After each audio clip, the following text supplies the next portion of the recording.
معلمان شیر بکنه، معلمان گل بگیره، معلمان ایشک زود روز داره، از روزی تولد داره گفتن این چیزا از برای ریتونی را برای چی کودک چه داره ما نکردیم وقتش نبودیم خیلی چیزا نمیشنیدیم ما تا روزی تولد خیلی ما نمیدونستیم نه اینکه آموزگار نه راستش آخه در مکتب کی میگو همین سین سالای ما در مکتب میخواندیم یک کس مانند این روزی تولد ممکنه تبریک کنی و دیار کنی نالی باز از سایت های وای در برآمدگی ما بچه های ماجرای مهنتی نیستن گوساله تولد میشه زود روز وای میکنن بزاله تولد میشه زود روز وای میکنن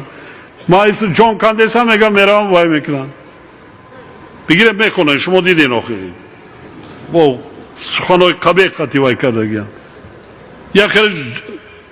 میباشتون جان میکنن اونجا پول درده میره ریخته گیه قابچه نمیبرداره روان میکند که برای سطح زندگی اویلش بهتر شد خوبتر شد نه برای وای کردن هر گونه معرکای نالازمه که عموما نمیدونم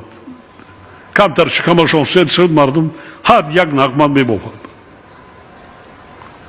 روزای سخت ما دیده ایستادیم دنیا در من برای چی تاکید میکنم که ما حتما تیاری نزیمی تیرما و زمستان حاضر معرکه تیار کردن مواد غذایی برای دوره تیرما و زمستان است که در زمستان فرزنداتان اهل عائله خانواده اذیت نکشند طلبندگی نکنید با قیمتی نشود ذخیره کنید آنالی ارزانی است ذخیره کنید و ببینید درگیر اطراف دنیا چه حادثه شده ایستاده است خشکسالی ها را بینید در بعض کشورهای اروپایی نشان میده دایره ها خشک شده است کلاه خشک شدند 3-4 سال است آب نیست زراعت نیست در ما هم از آن جمله 2-3 سال است خشکسالی کم آبی